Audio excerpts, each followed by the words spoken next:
currently going through all of the books that I have from like childhood and I guess adulthood.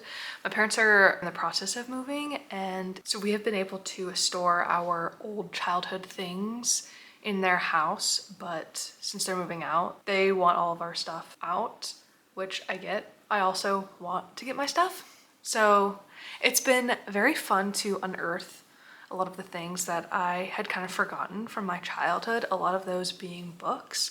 I'm still on the hunt for some of the books down there, but I got a good collection started so far. They're just making me so nostalgic. I'm gonna now put them up on the shelf, hopefully in a way that looks good.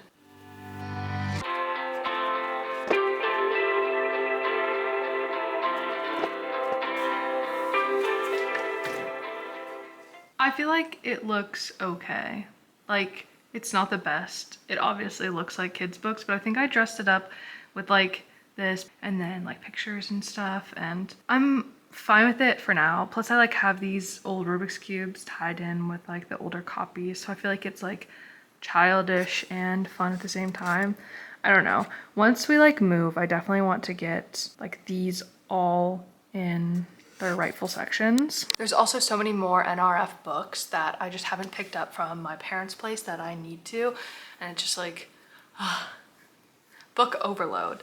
It's good. But I also started cataloging my books on Libib, which is a popular way to track how many books you have in your collection, and I haven't cataloged any of the NRF books because they just, I feel like are gonna take so long because I don't think they have any barcodes on the back, so I'm going to need to type in their ISBN number, which is fine. I just need to have like a dedicated day to do that. I have 212 books and they just track, so usually you just scan it with your phone and then they appear here. Sometimes I do have to change the color because it's the wrong edition, but for the most part they've been coming up pretty good. This is kind of what I was dreading and expecting when I was going to catalog all of these NRF books. And it's that they either don't have ISBNs printed on them because they're so old, or they are not even in the system of Libib. So I'm going to have to manually enter these three. Only two in this like section that I pulled off the shelf. These two were the only ones that were like already in the system. The cataloging continues.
Quickly going to write a thank you card because I just got something in the mail and I need to do that, but I need to refill my ink pen. I feel like I just filled this for some reason, but I guess I was writing a lot this month. This ink is so pretty. It has gold flecks in the bottom. I don't know if you can see that. It is so nice.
quickly wanted to go over what books I've read in May so far.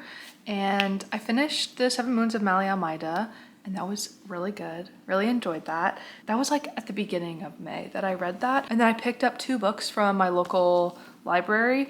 I did Horse by Geraldine Brooks, and then The Vanishing Half by Britt Bennett. Let's talk about The Vanishing Half first. Very interesting premise. It's about 2 sisters who are growing up in a small Black community. It shows their lives over the course of many years and how different the 2 sisters' lives are. One of the sisters passes for white and she really creates a life based off of that identity, and the other one doesn't. And it's interesting to see the comparison of their lives. And I really enjoyed this book a lot. Horse is a book talking about 3 different storylines. It talks about Kentucky in the 1850s, in the 1950s in New York, and then in 2019 in Washington, D.C. It is based off the racehorse Lexington, which won a bunch of different races during its time in 1850. I thought the writing of the portions that were set in 1850 were incredible. Those to me were 5 stars. But the story and timeline talking about the 1950s, which dives into like an art dealer or I think a gallery owner, and she has not an obsession but a fascination with horses. That was only like 4 chapters, and it felt very weird to put in a book this big and not have that storyline fully fleshed out. I didn't really understand that. And then the 2019 follows a Nigerian student living in DC and an Australian girl working in like Maryland and DC. And I thought that their relationship was so strange and I didn't really like it. I thought that the science portions that the author researched were very fully fleshed out. They were very good. It felt like I was reading someone who had worked with horses all their life. So that part was very informational and great and interesting. And it also talks about ongoing racism. I don't think I would recommend this book, although I really did love the storyline when they were in 1850s Kentucky. It was incredible. I loved the character Jarrett. He was a character that I genuinely loved and rooted for a lot. But yeah, the other storylines didn't really make sense to me and I didn't really like. And then I read on ebook That's Not My Name by Megan Lally. This book is kind of dual perspective. At first, talks about this girl, Mary, who wakes up in a ditch on the side of the road and cannot remember anything, not even her own name. Her dad comes to pick her up from the police station and she doesn't really recognize him or remember anything about her past life, but she goes with him anyway because he has all of this perfect documentation. And then we also follow a parallel storyline where it is Drew, a kid at school who has been accused of murdering his girlfriend. I haven't read a thriller in a very long time and I'm so glad I picked this up. It was very entertaining. My heart was racing while I was reading this, and I was reading it at night and I actually had to put it down because I was getting a little bit too scared. So definitely recommend. I read another book on Libby, but I returned it already, but it's She Who Remains by Renee Karabash. This follows a woman in an Albanian village who is forced into an arranged marriage, and the only way that she gets out of it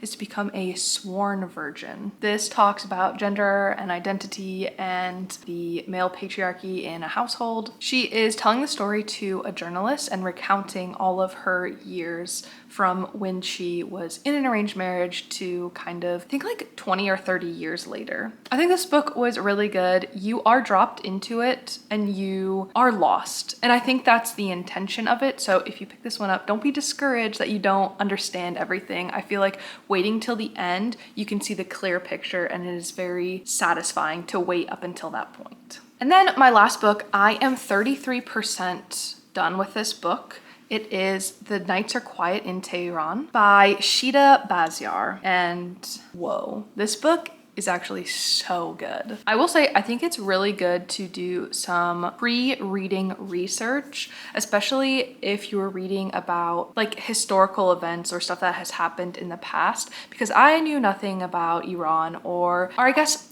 I didn't know enough about Iran, and I really was struggling as I was reading this in the beginning because they mentioned things and political parties, and it's just different from what I know. So I decided to research Iran, because when you start this book, you're thrown into the world of Behzad. I don't know if I'm saying that properly, but he is a revolutionist. And so I knew nothing about the revolution of Iran in 1979. So I researched that, and that made things way more clear, and I could definitely follow who he was and kind of which side he was on during the revolution. The storyline is split into 4 parts, each a chapter. We start with a character named Behzad in 1979, and then we follow Nahid in 1989, and then Layla in 1999, and then Mo in 2009. It's really interesting to see these slices of perspectives from the different characters, each in 10-year increments, and the writing style is beautiful. It also has no dialogue, so like no quotations. It does have dialogue, it just doesn't have any quotations. It seems to be a running theme of Booker Prize shortlists. The flow of this book is incredible. The way that the author talks about what has happened in 10 years, but not chronologically. I also love learning about history that I didn't know about before. So The Nights Are Quiet in Tehran is the current book that I'm most focused on,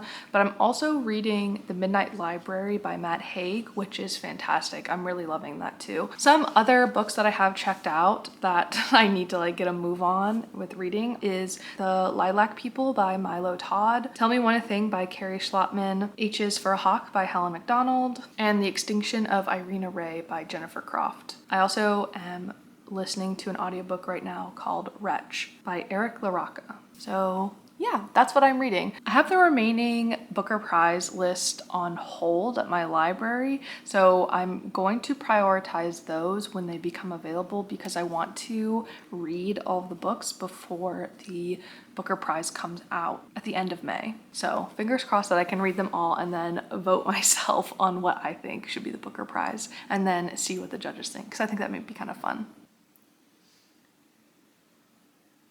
Or like CNST or something like Yeah. that, but Place to keep toys. Toy bin. Toy box. Not exactly the clothes. Outside window. what do you call the like Gutter? The gutter? Like not the gutter, but it's like the fake below Yeah, I know what you're talking the about. eave. We cheated on this and it still took us over an hour to finish this. Now we're going to go to Del Rey because there's a burger joint there that we want to try. So that's what we're going to grab for dinner.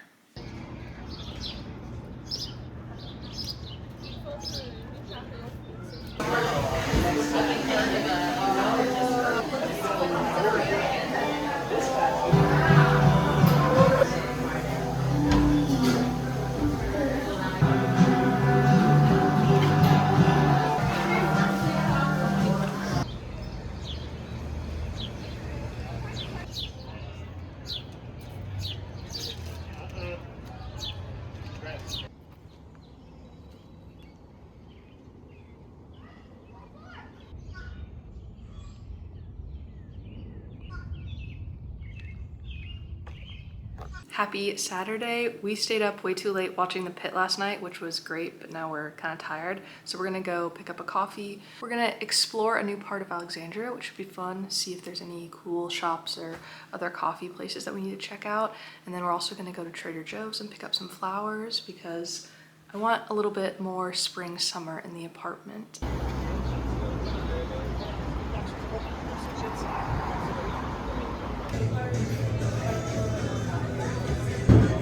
I've never had a cataloguing.